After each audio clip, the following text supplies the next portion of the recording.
నమస్తే, welcome to our voice. నేను journalist నవత. తమిళనాడులో హిందూ ధర్మం మీద, దేశం మీద ఎలా పడితే అలా మాట్లాడటం, ఎలాంటి పడితే అలాంటి చేష్టలు చేయడం కొత్తేం కాదు. ఎందుకు చెప్తున్నానంటే గతంలో చూసాం ఉదయనిధి స్టాలిన్ ఎలాంటి వ్యాఖ్యలు చేశాడో. మొన్నటికి మొన్న చూసాం రాకెట్కి సంబంధించి చైనా ఫ్లాగ్ని ఎలా వేశారో. ఇప్పుడు చూస్తే ఏకంగా ఎంపీ స్థానంలో ఉన్న ఒక వ్యక్తి బుద్ధుండి మాట్లాడా, బుద్ధి లేక మాట్లాడా, జ్ఞానం ఉండి మాట్లాడా, లేదా అసలు ఒక ఎంపీ స్థానంలో ఈయనకుండే అర్హత ఉందా లేదా, భారతదేశం యొక్క గొప్పతనం తెలియకుండానే దీని గురించి అడ్డగోలుగా మాట్లాడే ఒక వ్యక్తిని డిఎంకే ప్రభుత్వం ఎంపీ స్థానంలో ఎలా కూర్చోబెట్టింది అనుకునే విధంగా మాట్లాడిన వ్యాఖ్యలు తీవ్ర దుమారం రేపుతున్నాయి. దీనికి సంబంధించిన ఆర్టికల్ ఈరోజు నేను మీ ముందుంచే ప్రయత్నం చేస్తాను. తమిళనాడుకు చెందిన అధికార డిఎంకే పార్టీ సీనియర్ నేత ఎంపీ ఏ రాజా తీవ్ర వివాదాస్పద వ్యాఖ్యలు చేశారు.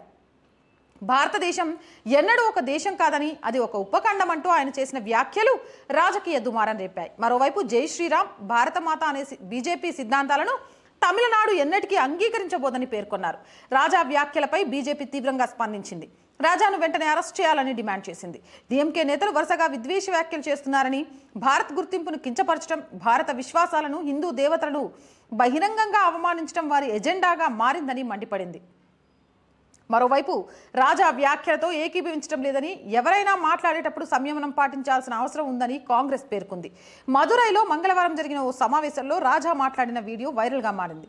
భారత్ ఎన్నడూ ఒక దేశంగా లేదని, వివిధ ఆచారాలు, సంస్కృతులతో కూడిన ఒక ఉపఖండం అన్నారు. ఒక దేశం అంటే ఒక భాష, ఒక సంప్రదాయం, ఒక సంస్కృతి ఉంటుంది.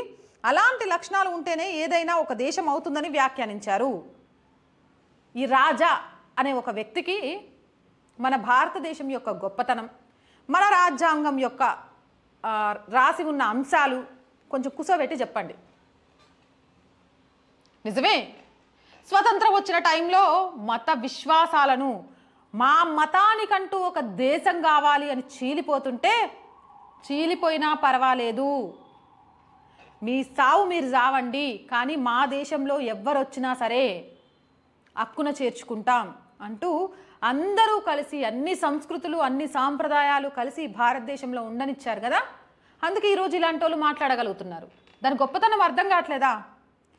ఈరోజు పాకిస్తాను, బంగ్లాదేశు, ఆఫ్ఘనిస్తాన్ లాంటి దేశాలలో కూడా అణిచివేతకు గురవుతున్న జైనులు, బౌద్ధులు, సిక్కులు, క్రిస్టియన్లను భారతదేశ పౌరసత్వం ఇస్తాము ఇక్కడ ఉంటే అని సిఏఎని తీసుకొస్తున్నారు కదా. నిజంగే ఇంత గొప్ప విషయం అలాంటి ఒక నేతకు అర్థం కావట్లేదు. ఏం సార్, ఒకే మతం, ఒకే సాంప్రదాయం, ఒకే సంస్కృతి ఉంటేనే ఆ దేశమా, లేకపోతే కాదా? భారతదేశం నా మాతృభూమి, భారతీయులందరూ నా సహోదరులు. చిన్నప్పుడు ఎప్పుడైనా ప్రతిజ్ఞ చేసినవా? జనగణమన వందే మాత్రం ఎప్పుడైనా విన్నవా? తెలిసి మాట్లాడతారా, లేకపోతే మైక్ ఇచ్చిర్రు, నేను ఒక ఎంపీని కదా, ఏం మాట్లాడినా నన్ను ఎవడేం చేస్తాడు, మా ఉదయనిధి స్టాలిను, మా స్టాలిను అవసరమైతే మేము రాకెట్ మీద చైనా జెండాను పెడితేనే ఎవడేం చేయలేదు, దేశాన్ని కించపరిస్తే ఏంది అనుకుంటారా?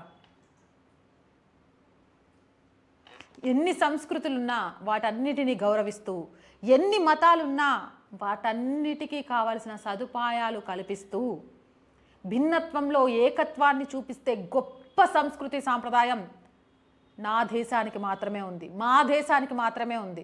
మన అని ఎందుకు అనట్లేదంటే, నీకు ఇది దేశంలాగా కనబడట్లేదు, నువ్వు కూడా మా కంటికి దేశంలో పౌరుల్లాగా కనబడట్లేదు. చాలా మంది కింద కామెంట్లలో అదే పెడతారు, కావాలంటే చూసుకో. ఏమి విషయం నేర్పుదామని చూస్తున్నావు? ఏ విష సంస్కృతిని తీసుకెళ్లాలని చూస్తున్నావు? భారత్ ఒక ఉపఖండం, ఎందుకంటే తమిళం అనేది ఒక జాతి, ఒక దేశం. అదేవిధంగా మలయాళం అనేది ఒక భాష, ఒక జాతి, ఒక దేశం. ఆహా, తమిళనాడుకు సంబంధించినంత వరకు ఈరోజు ద్రవిడ నినాదాన్ని అడ్డు పెట్టుకొని మీరు చేసిందంతా అన్నమలై వచ్చినాక కేల్కతం చుక్కలు చూపించుకుంటూ వస్తాడు. తమిళనాడులో హిందువులు లేరా? తమిళనాడులో ముస్లిమ్స్ లేరా? తమిళనాడులో క్రిస్టియన్లు లేరా? తమిళనాడులో జైన్లు లేరా? తమిళనాడులో బౌద్ధులు లేరా? అయినా నువ్వెవరు? తమిళనాడు అనేది ఇది ఒక జాతి, ఒక దేశం అని చెప్పుకోవడానికి అసలు నీకేమి హక్కు ఉంది? నువ్వెవరు ఇలాంటి మాటలు మాట్లాడడానికి?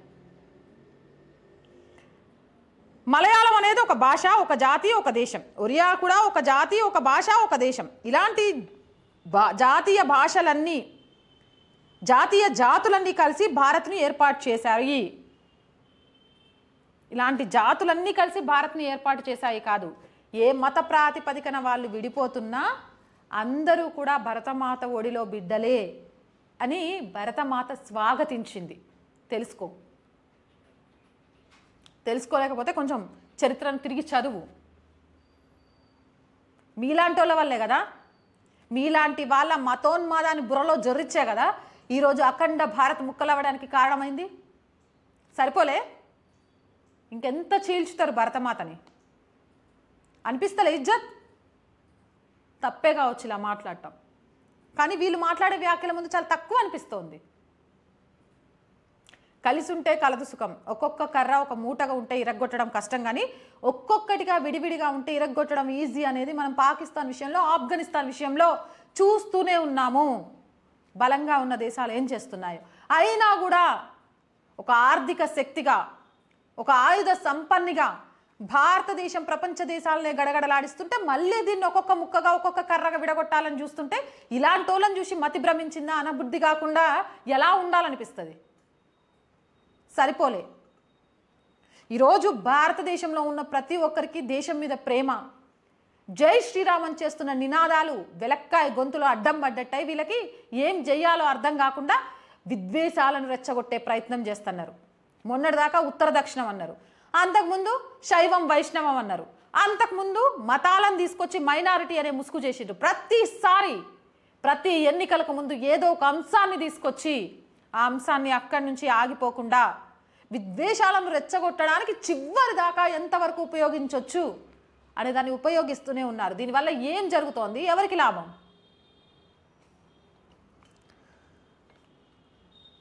తమిళనాడు, కేరళ, ఢిల్లీ, ఒడిశా వంటి రాష్ట్రాలు స్థానిక సంస్కృతులను కలిగి ఉంటాయని అన్నారు. మణిపూర్లో కుక్క మాంసం తినడం ఒక స్థానిక సంస్కృతికి అంశం. కాశ్మీర్లో కూడా ఒక సంస్కృతి ఉంది. ప్రతి ఒక్క సంస్కృతిని గుర్తించాలి. ఒక కమ్యూనిటీ బీఫ్ తింటే దాన్ని కూడా గుర్తించాలి. అందులో మీ సమస్య ఏంటి? మిమ్మల్ని తినమని అడిగారా? ఇప్పుడు ఈ బాధ అంతా అక్కడికి వచ్చిందా? ఆవు మాంసం తినకూడదు అని చెప్పడంతో బాధ అవుతుందా? చూసిండ్రా, బీఫ్ మాంసం తింటే తప్పేంది, మీరెవరు వద్దనడానికి అంట. కానీ జై శ్రీరామ్ అనేది మా పదం కాదట, భరతమాత అనేది ఎవరో తెలవదట. బండకేసి కొట్టినా తప్పలేదు ఇట్లాంటి వాళ్ళని. నిజంగా నేను ఎప్పుడు ఇలాంటి మాటలు ఉపయోగించి చేయలేదు, కానీ నేను వ్యాఖ్యలు చూస్తుంటే నిజంగా మాట్లాడాలనిపిస్తోంది. ఏం సార్,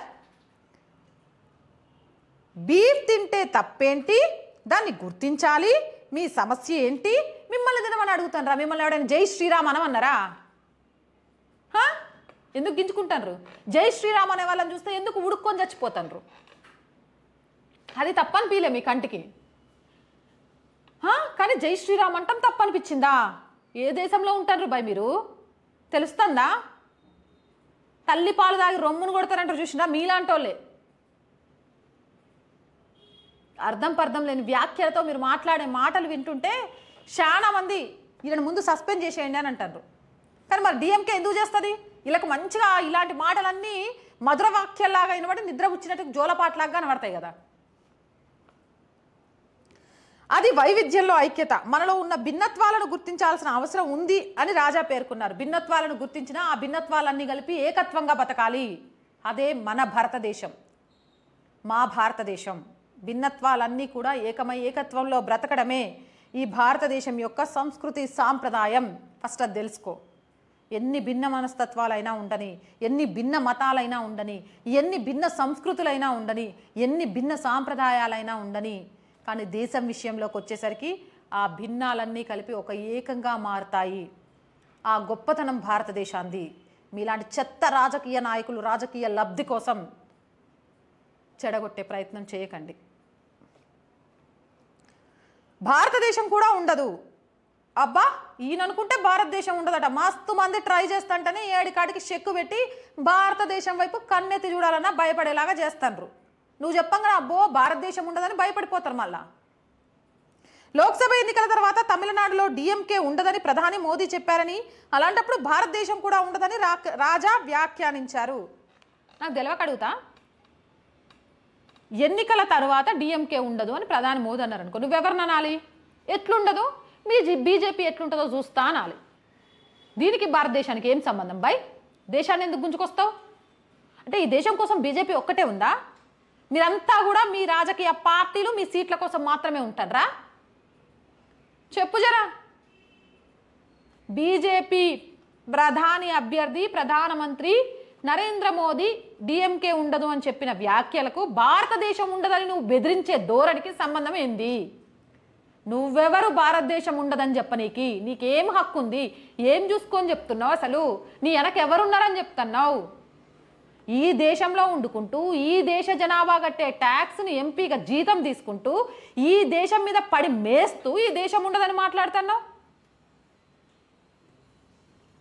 తాను ఇలా ఎందుకు చెప్తున్నానంటే వారు రాజ్యాంగాన్ని నిర్వీర్యం చేయాలని చూస్తున్నారు. మీరు మళ్ళీ అధికారంలోకి వస్తే రాజ్యాంగం ఉండదు, దేశంలో రాజ్యాంగం లేకుంటే భారతదేశం కూడా ఉండదు. వారి నాయనో ఈ లింకు లేని మాటలు వింటే నవ్వొస్తోంది. అసలు రాజ్యాంగం, అందులో చట్టాలేంటి, ఆర్టికల్స్ ఏంటి, అవి మనకిచ్చిన స్వతంత్రం ఏంది, అవి మనకిచ్చిన హక్కులేంది, మన బాధ్యతలు ఏంది నీకు తెలుసా? బీజేపీ అధికారంలోకి వస్తే రాజ్యాంగం ఉండదా? నువ్వు డిసైడ్ చేసినావా? మరి గదే రాజ్యాంగం భిన్నత్వంలో ఏకత్వం కలిగిన గొప్ప దేశం భారతదేశం అని చెప్తుంది. గది కనబడలే నీకు? రాజ్యాంగం భారతదేశం అనే చెప్తుంది, భారత ఉపఖండమనో భారత ఖండమనో చెప్పట్లే. గది కనబడట్లే నీకు? ఆరారే రోజట ఈపు దండం పెట్టుకుంటుందట నాలుగుకి. జర భద్రంగా మాట్లాడు బిడ్డ, ఏమైనా తేడా వచ్చిందంటే నా ఈపు సాఫ్ అయిపోయిద్ది అని. నీ వ్యాఖ్యలు చూస్తుంటే గట్నే అనిపిస్తున్నాయి. భారతదేశం లేకుంటే తమిళనాడు రాష్ట్రం తమిళనాడుగా ఉండదు, మేము విడిపోతాం, భారతదేశానికి ఇది కావాలా అంటూ రాజా మాట్లాడారు. ఏది విడిపో, ఈ దేశం నుంచి వెళ్ళిపో. దమ్ముంటే నీకు ఈ దేశం నుంచి బయటికి పోయి బతికి చూపించు. నీలాంటి నోటి దుల ఉన్న వాళ్ళు ఈ దేశంలో తప్ప ఎడ బతకలేరు. ఎందుకంటే ఇక్కడ సెక్యులర్ లౌకికవాదం అనే ముసుగేసుకొని నీలాంటి వాళ్ళని వెనకేసుకొస్తారు కదా, అందుకని. ఇంకో దగ్గర అయితే ఇట్లాంటి మాటలు మాట్లాడితే ఎట్లుంటుందో ఆడికి వెళ్ళి మాట్లాడి చూడు. వెళ్ళిపోయిద్దా తమిళనాడు? ప్రజల్ని చెప్పమని అక్కడ అన్నమలై ఒక్కసారి పాదయాత్ర చేస్తేనే గడగడ వణికిపోయి పదవులు ఉంటాయా, మా పార్టీలో మళ్ళీ అధికారంలోకి వస్తుందా రాదా అని చెమటలు కక్కుతాన్రే. మీరు చెప్పంగానే ప్రజలంతా అవును మాపం మా డిఎంకే నాయకుడు చెప్పిండు, మేమంతా దేశంగా కావాలని చేస్తాం అనుకుంటారా? ఆడ ప్రజలు మిమ్మల్ని భయపెడుతుంటేనే కదా, జరుగుతున్న మార్పు చూస్తుంటేనే కదా వణుకు పుట్టి నోటికి వచ్చినట్టు మాట్లాడుతుంది. భారతదేశానికి ఇది కావాలానా? నువ్వు ఆ ప్రయత్నం చేస్తున్నావని దేశంలో పౌరులకు తెలవని అప్పుడేం జరుగుద్దో తెలుస్తుంది. డిఎంకే నేతల వరుస విద్వేష వ్యాఖ్యలు. డిఎంకే నేత రాజా వ్యాఖ్యలపై బీజేపీ నేత మాజీ కేంద్ర మంత్రి రవిశంకర్ ప్రసాద్ తీవ్రంగా స్పందించారు. ఇది మావోయిస్టు సిద్ధాంతమని ఆగ్రహం వ్యక్తం చేశారు. రాజా వ్యాఖ్యలు సరైనవేనని భావిస్తున్నారా అని ఆ పార్టీ మిత్రపక్ష కాంగ్రెస్ నేతలు సోనియా, రాహుల్, ఖర్గేలను ప్రశ్నించారు. అవును, దీనికి సంబంధించి మీడియా ఇన్ఛార్జ్లో ఇంకొకరిలో కాదు, సోనియా గాంధీ, రాహుల్ గాంధీ, ఖర్గే జై శ్రీరామ్ అంటే ఆకలి మంటలు చల్లారుతాయా అని మాట్లాడుతున్నారు. కానీ ఇలా భరతమాతతో సంబంధం లేదు, భరతమాత ఎవరో మాకు తెలవదు అని నోటికొచ్చిన వ్యాఖ్యలు చేస్తున్న మీ మిత్రపక్షం గురించి నోరు మెదిపి మాట్లాడడానికి మీకెందుకు నోరు రావట్లేదు? లేకపోతే ఇండి కూటమిలో నుంచి ఇలాంటి వ్యాఖ్యలు చేస్తే ఇది కూడా వెళ్ళిపోతే పరిస్థితి ఏంది అని ఆలోచన చేస్తున్నారా? ఇలాంటి వాళ్ళతో కూడా ఇంకా జట్టు కట్టే ఎన్నికల్లోకి పోవాలనుకుంటారా? సనాతన ధర్మాన్ని నిర్మూలించాలని గతంలో డిఎంకే మంత్రి ఉదయనిధి స్టాలిన్ చేసిన వ్యాఖ్యానించారని, ఇప్పుడు రాజా తన వ్యాఖ్యల ద్వారా దేశ విభజనకు పిలుపునిస్తున్నారని BJP IT wing incharge Amit Malviya ఆగ్రహం వ్యక్తం చేశారు. రాజా వ్యాఖ్యలపై కాంగ్రెస్ సహా ఇండి కూటమి నేతలు ఎందుకు మౌనం పాటిస్తున్నారని ప్రశ్నించారు. రాజాను అరెస్ట్ చేయాలని తమిళనాడు బీజేపీ అధికార ప్రతినిధి నారాయణ్ సీఎం స్టాలిన్ కు డిమాండ్ చేశారు. రాజా వ్యాఖ్యలపై కాంగ్రెస్ అధికార ప్రతినిధి సుప్రియా శ్రీనేత్ స్పందిస్తూ రాజా వ్యాఖ్యలను 100% అంగీకరించబోమని ఖండిస్తున్నామని పేర్కొన్నారు. రాముడు అందరివాడని, కులమతాలు ప్రాంతాలకు అతీతుడని మీడియాతో మాట్లాడుతూ చెప్పారు. ఈవిడ పేరేంది? సుప్రియా శ్రీనేత్. చాలా మంచి వ్యాఖ్యలు చేసింది. రాముడు అందరివాడు, దాన్ని ఒకదానికి ఆపాదించి మీ విద్వేషాన్ని, మీ కోపాన్ని, మీ ఓటమిని భరించలేక ప్రతిసారి రాముడి మీద పడితే మాత్రం ఎవరు సహించబోరు. అమ్మ తల్లి చాలా బాగా మాట్లాడావు. కొంచెం మీ రాహుల్ గాంధీకి కూడా ఈ విషయాన్ని చెప్పు. జై శ్రీరామ్ అంటే ఆకలి మంటలు చల్లారుతాయా, ఉద్యోగాలు వచ్చేస్తాయా అని మాట్లాడుతాడు. జై శ్రీరామ్ అని 500 సంవత్సరాలు కొట్లాడి అయోధ్యలో రామ్లల్ల విగ్రహ ప్రతిష్ఠ చేస్తే కొన్ని లక్షల మంది ప్రతిరోజు కడుపు నింపుకుంటారు ఆకలి బాధపడకుండా. కొన్ని లక్షల మందికి ఉద్యోగాలు లభించాయి. కొన్ని కోట్ల విరాళాలు వస్తున్నాయి. ఈరోజు అలాంటి ఆలయం ప్రతి దేశంలో ఉండాలని సౌదీ లాంటి దేశాల్లో కూడా హిందూ ఆలయాల్ని నిర్మిస్తున్నారు. ఇదంతా కూడా జై శ్రీరామ్ అని 500 సంవత్సరాల నుంచి పోరాటం చేయబట్టే వచ్చింది. పాపం ఆయనకు తెలవట్లే. ఆ విషయాన్ని జర ఆయనకు కూడా అర్థమయ్యేటట్టు చెప్తే ఇలాంటి వాళ్ళు హబ్బా మేము మిత్రపక్షంగా ఉన్న కాంగ్రెస్ని బుజ్జగించాలంటే మేము కూడా మాట్లాడతామని విచ్చలవిడిగా మాట్లాడేస్తారు. ఒక్క అయోధ్య రామ్లల్ల విగ్రహ ప్రతిష్టతోటి ఈరోజు ఎంతమందికి ఉపాధి దొరికింది, ఎంతమంది ఆకలి జల్లాడుతుంది, ఎంతమంది అవసరాలను తీరుస్తుందని అయోధ్య పోయి చూసాం. మనం చేసిన పాపాలు ఏమన్నా ఉంటే జై శ్రీరామ్ అంటే పోతాయి. అది ఎవరికైనా. ఎందుకంటే రామరాజ్యం, రాముడు లాంటి కొడుకు కావాలని ప్రతి తండ్రి కోరుకుంటాడు. వెళ్ళి అడగండి. సీతారాముల్లా ఉండండి అని చెప్తాడు. సీతమ్మటి రాముడు వనవాసానికి వెళ్ళినా సీతను తీసుకెళ్లి అరణ్యవాసంలో వదిలేసినా కూడా ఎందుకు ఉండాలి అని చెప్తారంటే సీతను తీసుకెళ్లి రాజ్యపాలన కోసం ఎక్కడో అడవిలో వదిలేసినా కూడా భర్తను తలుచుకుంటే తను బ్రతికిందే తప్ప విచక్షణను కోల్పోయి తప్పుడు పనులు చేయలేదు. అలాగే అశ్వమేధ యాగం చేయాల్సి వచ్చినా బంగారు సీత విగ్రహంతో చేశాడే తప్ప తనకు రాజ్యం ఉందని, కావాల్సినంత ధనం ఉందని, కావాల్సినంత బలం ఉందని, నేను తలుచుకుంటే అందగాన్ని ఏ ఆడపిల్ల అయినా వస్తుంది అని చెప్పి పరాయి స్త్రీలో తల్లిని తప్ప ఇంకొకరిని చూడలేదు. కాబట్టి రాజ్యం ముఖ్యమా, నీ కుటుంబం ముఖ్యమా అంటే రాజ్యమే ముఖ్యం అనుకున్నాడు. కాబట్టి నాకేం పని, మా అయ్య ఇచ్చిన మాటకు నేనెందుకు పోవాలి అడవుల కానీ ఈ రోజులాగా ఆలోచించకుండా, తండ్రి మాటను జవదాటకుండా, నోరు మెదపకుండా పట్టాభిషేకంతో రాజయ్యే రాముడు అడవుల పాలకెళ్ళాడు. కాబట్టి అన్నకు సాయంగా కష్ట సుఖాలలో తమ్ముడు అనేవాడు ఉండాలి అని లక్ష్మణ పాత్ర ద్వారా తెలుసుకున్నాం. కాబట్టి మనం ఒకరిని గురువుగా భావిస్తే మన గుండెల నిండా గురువు స్థానం అలానే ఉండాలి అనేది హనుమంతుడి ద్వారా చూపించారు. కాబట్టి ప్రతి సామాన్యుడు కూడా శక్తివంతుడే.